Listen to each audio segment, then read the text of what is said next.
मणिपुर में नस्लीय हिंसा और उस दौरान महिलाओं के साथ हुए बर्बर व्यवहार और अन्य घटनाओं पर आज सुप्रीम कोर्ट का काफी सख्त रुख देखने को मिला। यह भी कहानी नफरत की है। मणिपुर की हिंसा के दौरान 4 मई का एक वीडियो सामने आया था, जिसमें एक हिंसक भीड़ ने 2 महिलाओं को निर्वस्त्र कर घुमाया और उनका यौन उत्पीड़न किया। उन 2 पीड़ित महिलाओं की याचिका पर सुप्रीम कोर्ट ने केंद्र सरकार और राज्य सरकार को कटघरे में खड़ा किया है और कई सवाल पूछे हैं। आइए एक एक करके आपको वो सवाल बताएं। इन सवालों का जवाब राज्य सरकार को पहले ही दे देना चाहिए था, ये नौबत ही नहीं आनी चाहिए थी, लेकिन सुप्रीम कोर्ट के सवाल सुनिए। चीफ जस्टिस ने पूछा कि 4 मई को महिलाओं को निर्वस्त्र घुमाने की घटना सामने आई तो 0 एफआईआर 18 मई को क्यों हुई? 4 मई से 18 मई तक पुलिस क्या कर रही थी? 14 दिन क्यों लगे? इसकी कोई सफाई क्यों नहीं हो सकती? क्यों नहीं दी जा सकती इस बात की सफाई? एफआईआर दायर करने में क्या दिक्कत थी? क्या लोकल पुलिस को यह पता नहीं लगा कि एक घटना हुई है? इस एफआईआर को संबंधित पुलिस थाने तक भेजने में 21 जून तक का समय कैसे लग गया? यह सब चीफ जस्टिस ऑफ इंडिया, देश के चीफ जस्टिस पूछ रहे हैं सवाल। गिरफ्तारियां करने के लिए वीडियो के वायरल होने का इंतजार क्यों किया गया? कितना बड़ा प्रश्न जो लगातार यहां पर एनडीटीवी में इस कार्यक्रम में हम पूछते चले जा रहे हैं। आज चीफ जस्टिस ऑफ इंडिया ने भी वही सवाल पूछ दिए सरकार से। सुप्रीम कोर्ट के सवालों पर सॉलिसिटर जनरल ने कहा है कि जैसे ही वीडियो आया 7 लोग गिरफ्तार किए गए। आप देख रहे हैं, वो कह रहे हैं जैसे ही वीडियो आया। सवाल है कि 77 दिन तक क्या कर रहे थे? जवाब आ रहा है वीडियो आने के बाद हमने ये एक्शन ले लिया। सॉलिसिटर जनरल कहते हैं कि यह भी कहा है उन्होंने कि जांच का विषय है कि एफआईआर दर्ज करने में देरी क्यों हुई। चीफ जस्टिस ने कुछ और सवाल पूछे, 6 सवाल दागे हैं और कल कहा है कि आप जवाब लेकर के आइए, क्योंकि जवाब नहीं दे पा रही थी सरकार। चीफ जस्टिस ने यह पूछा है कि 6000 एफआईआर में से कितनों में महिलाओं के खिलाफ अपराध हुए, इनमें कितनी एफआईआर हत्या आगजनी से जुड़ी हुई हैं और 6000 में से कितनी 0 एफआईआर, कितनी एफआईआर को जांच के लिए संबंधित थानों में भेजा गया है। 0 एफआईआर का मतलब यह होता है अगर प्रकरण एक जगह हुई और उसके बाद जो विक्टिम है वो दूसरी जगह चला गया तो वो जहां है वहीं एफआईआर करा ले, हालांकि घटना दूसरे जिले की है, तो इसको 0 एफआईआर कहते हैं। फिर इसको नियमित एफआईआर में बदला जाता है। तो ये सवाल चीफ जस्टिस पूछ रहे हैं कि कितनी 0 एफआईआर हुई और कितनी आपने नियमित की। अगला सवाल, अभी तक कुल कितने आरोपी गिरफ्तार हुए? गिरफ्तार अभियुक्तों की स्थिति क्या है? अब तक धारा 164 के तहत कितने बयान दर्ज किए गए? इस पर अटॉर्नी जनरल तुषार मेहता ने कहा है कि हमारे पास फिलहाल कोई डेटा नहीं है। सुप्रीम कोर्ट ने कहा कि कल इनके जवाब लेकर के साथ में आए, 2 बजे सुनवाई है फिर से। खास बात यह है कि मणिपुर में महिलाओं के साथ हुए बर्बर व्यवहार की जांच गृह मंत्रालय ने सीबीआई को सौंपी हुई, लेकिन सुप्रीम कोर्ट में पीड़ित महिलाओं की ओर से पेश हुए वरिष्ठ वकील कपिल सिब्बल ने यह कहा कि सीबीआई जांच पर भी संदेह जताया और सुप्रीम कोर्ट की मॉनिटरिंग कमेटी के तहत जांच की मांग की। केंद्र सरकार की ओर से पेश हुए सॉलिसिटर जनरल तुषार मेहता ने इससे सहमति जताई और कहा कि सरकार के पास छुपाने को कुछ भी नहीं है और हमें सुप्रीम कोर्ट की निगरानी में जांच से कोई ऐतराज नहीं है। इस पर सुप्रीम कोर्ट ने यह इशारा किया कि वो मामले की हाई पावर कमेटी का गठन कर सकती है और उससे जांच करा सकती है। सुनवाई के दौरान चीफ जस्टिस डीवाई चंद्रचूड़ ने कुछ और भी बातें कही, क्योंकि आप राजनीतिक बयान देखिए, राजनीतिक बयान इस तरीके से आ रहे थे कि भाई यहां ये हुआ, तुमको इस राज्य में ये नहीं होते हुए दिखता, उस राज्य में वो नहीं होते हुए दिखता। तो मणिपुर के मामले में निर्भया जैसी स्थिति नहीं है जिसमें एक बलात्कार हुआ था, वो भी भयावह था, लेकिन यहां हम प्रणालीगत हिंसा यानी कि सिस्टेमिक वायलेंस से जुड़ी हुई हिंसा से निपट रहे हैं, जिसे आईपीसी एक अलग अपराध मानता है। मणिपुर में हीलिंग टच की भी जरूरत है। कोर्ट द्वारा नियुक्त टीम यह संदेश भेजेगी कि सुप्रीम कोर्ट का हालात पर ध्यान है। चीफ जस्टिस ने यह भी कहा कि कोर्ट की टीम में जजों और अधिकारियों को नियुक्त किया जा सकता है जो यह तस्वीर बात सकते हैं और उसके बारे में बात कर सकते हैं और जमीन पर क्या हो रहा है इस पर और गौर फरमा सकते हैं। कोर्ट ने केंद्र से कहा है कि वो एसआईटी के लिए नाम सुझा सकता है। आज की सुनवाई के दौरान मणिपुर के साथ ही बंगाल की हिंसा का मुद्दा भी उठाया गया। ये आप राजनीतिक रूप से तो जानते हैं कि इसके बारे में खूब बात हो रही है। वकील बांसुरी स्वराज ने कहा कि मणिपुर के केस की ही तरह पश्चिम बंगाल में भी कुछ इस तरीके से मामले हुए हैं और कोई कार्रवाई नहीं हुई। ऐसी घटनाएं राजस्थान में हुई हैं, छत्तीसगढ़ में हुई हैं, केरल में हुई हैं। पूरे देश में महिलाओं के खिलाफ अपराध हो रहे हैं। ये एक राजनीतिक बयान भारतीय जनता पार्टी लगातार उठा रही है। आप जानते हैं, डिबेट्स में आप सुन ही रहे हैं। अब ये जो बयान दिया गया है, इस पर सुप्रीम कोर्ट क्या टिप्पणी देती है, आप जरा वो गौर फरमाइए उस पर। सुप्रीम कोर्ट ने इस पर यह कहा कि हम सांप्रदायिक और नस्लीय हिंसाओं में महिलाओं के खिलाफ अभूतपूर्व हिंसा देख रहे हैं। बंगाल में भी महिलाओं के खिलाफ अपराध हो रहे हैं, लेकिन यहां मामला अलग है। कौन कह रहा है? Supreme court. हम मणिपुर की घटना को यह कहकर सही नहीं ठहरा सकते कि ऐसा और भी जगह हो रहा। क्या आप कहना चाहती हैं कि या तो देश की सभी बेटियों को सुरक्षित करें या किसी को ना सुरक्षित करें? कोर्ट ने कहा कि हमें ऐसी स्थिति की कल्पना करनी होगी जहां एक 19 साल की महिला जिसने अपना परिवार खो दिया है, वो एक राहत शिविर में है और उसे शिकायत के लिए मजिस्ट्रेट के पास जाना पड़ जाए।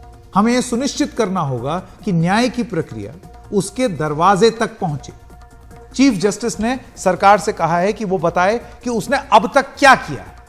अगर सरकार के जवाब से संतुष्ट रहे तो दखल नहीं देंगे, अगर संतुष्ट नहीं रहे तो आदेश जारी करें। सब खो गया, वो खो गया, लेकिन सब कुछ नहीं खोया है, उसे संभालने की जरूरत है। यह कहना सही नहीं है कि किसी एक समुदाय के खिलाफ हिंसा हुई। संदेश यह जाना चाहिए कि किसी भी समुदाय के खिलाफ होने वाली हिंसा से सख्ती से निपटा गया। हमें संवैधानिक प्रक्रिया में लोगों का विश्वास बहाल करना है। आप सोचिए, ये सारी बातें हैं जो कि आज सुप्रीम कोर्ट ने कही हैं। और अगर एक राज्य सरकार अपने कर्तव्यों का सम्यक निर्वहन करती तो आज सुप्रीम कोर्ट को यह सब कहने की जरूरत नहीं महसूस होती। ज्यादा जानकारी दी है हमारे सीनियर लीगल एडिटर आशीष भार्गव। मणिपुर में चल रही हिंसा के दौरान महिलाओं के साथ गैंगरेप करने में, यौन उत्पीड़न करने के मामले में सुप्रीम कोर्ट ने सख्ती दिखाई है और केंद्र और मणिपुर सरकार से बड़े सवाल भी पूछे हैं। साथ ही कहा है कि मंगलवार 2 बजे तक वो बताए कि 6000 जो एफआईआर दर्ज की गई, उनमें से कितने एफआईआर जो महिलाओं के प्रति अपराधों को लेकर हैं, कितनी 0 एफआईआर हैं, कितने एफआईआर जो हैं वो थानों में ट्रांसफर किए गए हैं, इसके अलावा कितने आरोपी गिरफ्तार किए गए हैं इन मामलों में, और जो पीड़ित हैं उनके पुनर्वास, उनकी राहत के लिए क्या किया गया है, और साथ साथ 164 के जो बयान मजिस्ट्रेट के सामने होते हैं, कितने पीड़ितों के बयान मजिस्ट्रेट के सामने लिए गए हैं। सुप्रीम कोर्ट ने सख्ती दिखाई है और यह भी कहा है कि जब ये घटना 4 मई को हुई थी तो 0 एफआईआर 18 मई को क्यों दर्ज की गई और फिर गिरफ्तारियां जुलाई में वीडियो वायरल होने के बाद क्यों की गई। सुप्रीम कोर्ट में चीफ जस्टिस डीवाई चंद्रचूड़ की इस बेंच ने सख्त टिप्पणियां की है और कहा है कि ये जो मामला है इसमें मणिपुर में हीलिंग टच की जरूरत है और ये मामला अलग थलग नहीं है, ये एक सिस्टमेटिक ढंग से हुआ अपराध है, निर्भया जैसा अपराध नहीं है। ये भी कहा गया कि वहाँ पर लोगों में संवैधानिक प्रक्रिया के प्रति आस्था, विश्वास पैदा करने की जरूरत है। सुप्रीम कोर्ट ने यह भी संकेत दिया है कि वो महिला जजों की कोई कमेटी भी बना सकती है जो आगे मामले की जांच करे, आगे देखे कि किस तरीके से वहां पर मैकेनिज्म बन सकता है। तो यहाँ पर सुप्रीम कोर्ट ने बड़े सख्त सवाल उठाए हैं। बांसुरी स्वराज अपीयर हुई थी एक इंटरवीनर की तरफ से, उन्होंने मांग की कि जैसे मणिपुर में घटनाएं हुई हैं, महिलाओं के प्रति अपराध हुए हैं, ऐसे पश्चिम बंगाल, केरल, छत्तीसगढ़ में भी हुए हैं, उनको भी ध्यान में रखा जाए। लेकिन चीफ जस्टिस ने कहा कि ये जो घटना है ये बिल्कुल अभूतपूर्व घटना है, क्योंकि ये हिंसा के दौरान, सामुदायिक हिंसा के दौरान ये घटना हुई है और इसकी तुलना दूसरी घटनाओं से नहीं कर सकते और ना ही इस मणिपुर की घटना को इसलिए सही ठहरा सकते हैं क्योंकि देश भर में सब जगह ऐसी घटनाएं हो रही हैं। उन्होंने इस पर सुनवाई से इनकार कर दिया।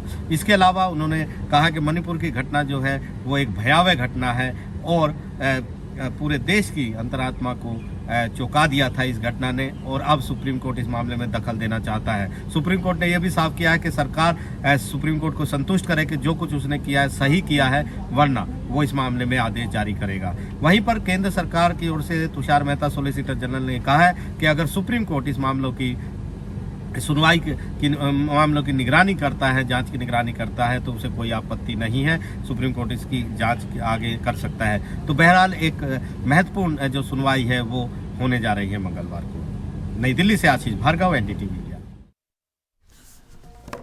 वहीं मणिपुर के मुख्यमंत्री एन बीरेन सिंह के पूर्व सलाहकार रजत सेठी ने यह बताया है कि नस्लीय हिंसा के दौरान कई मामलों में एफआईआर दर्ज होने में देरी क्यों हुई।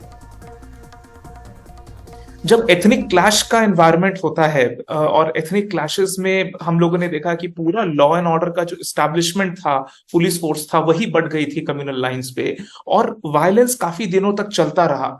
उन वायलेंस के जो पहले 1-2 हफ्ते में ऐसा वायलेंस हुआ, ऐसी हिंसा हुई जो कहीं पे भी और जिसका कोई ऐसा इस्टेब्लिश प्रेसिडेंट नहीं था। इस वायलेंस के बीच में कई सारी पुलिस के आर्म्स, वेपनरी सब लूट लिए गए। कई जगह उन्होंने खुद ही हैंड ओवर कर दिए। जहां पर इतना ग्रेव ब्रेकडाउन होता है, वहां पर जो पूरी जांच का प्रोसेस होता है, जहां पे एफआईआर दर्ज हो सके टाइमली तरीके से, उसकी जांच हो सके, एविडेंसेस गैदर हो सके और जो भी मुख्य आरोपी हैं उनको गिरफ्तारी हो सके, इन सब का समय ही नहीं रहा। इसीलिए जो 18 मई को पहली बार जब एफआईआर दर्ज की गई, 4 मई को इंसिडेंट होता है और उसके बाद 10-12 दिन का जो डिले हुआ एफआईआर दर्ज होने में, वो शायद उसकी ग्राउंड रियलिटीज थी जिसकी वजह से शायद ये डिले हुई। लेकिन हाँ, 18 मई को जब एक बार एफआईआर दर्ज हुई, उसके बाद का डिले का कोई एक्सप्लेनेशन नहीं हो सकता। इसके लिए मणिपुर पुलिस जिम्मेदार है। बट पहले 1-2 हफ्ते मैं समझ सकता हूँ कि वहां की ग्राउंड सिचुएशन, वहां पे जो वायलेंस थी, इवन आर्म्ड फोर्सेस के डिप्लॉयमेंट के बाद भी वहां पे वस्तु स्थिति सुधर नहीं रही थी। तो शायद ह्यूमनली शायद पॉसिबल नहीं था कि उसके एविडेंसेस और जांच की प्रक्रिया पहले शुरू हो सकती। मणिपुर के हालात पर प्रधानमंत्री की चुप्पी को लेकर विपक्ष ने आज भी संसद के दोनों सदनों में हंगामा किया, जिसकी वजह से कार्रवाई कल तक के लिए स्थगित कर दी गई। विपक्ष प्रधानमंत्री से जवाब की मांग कर रहा है। सरकार जहां नियम 176 के तहत अल्पकालिक चर्चा यानी कि छोटी चर्चा के लिए तैयार हुई है, वहीं विपक्ष कह रहा है कि नियम 267 के तहत विस्तार से चर्चा होनी चाहिए और उसमें प्रधानमंत्री भी जवाब दें। वो प्रधानमंत्री जी श्री नरेंद्र मोदी जी का सदन में आने के लिए, सदन में आके वो एक स्टेटमेंट दे दें, मणिपुर का साथ पूरा हिंदुस्तान हम सारे एक है, मणिपुर का एक एक बहनों का साथ, एक एक माँ का साथ, एक एक युवजन का साथ हम पूरी देश खड़ा है। ये मैसेज देने के लिए प्रधानमंत्री मोदी जी का क्या तकलीफ है। मोदी जी पार्लियामेंट का बाहर मीडिया का एक बैठते थे पहले दिन, उसका बाद 2 दिन का बाद पार्लियामेंट का लाइब्रेरी में जाके बीजेपी एमपी का साथ भाषण देते हैं। उसका बाद प्रगति मैदान में जाके भाषण देते हैं। कल संडे मन की बात का भाषण दिया है। मणिपुर का बारे में क्यों नहीं बात करने के लिए तैयार है प्रधानमंत्री जी। कोई भी प्रधानमंत्री अभी यहाँ होते थे, और वो अटल बिहारी वाजपेयी जी हो और डॉक्टर मनमोहन सिंह जी हो, देवगौड़ा जी हो, कोई भी प्रधानमंत्री जी होते थे, वो लोग पार्लियामेंट में आके एक मैसेज, एक पीस का मैसेज देना सारे लोग अपना कर्तव्य मानते हैं। मोदी जी क्यों ये समझ नहीं पा रहे हैं, उनका अहंकार क्यों ऐसे उनका अलाउ नहीं कर पा रही है पार्लियामेंट में आके, सदन का सामने आके ये संदेश देने के लिए पूरी देश के लिए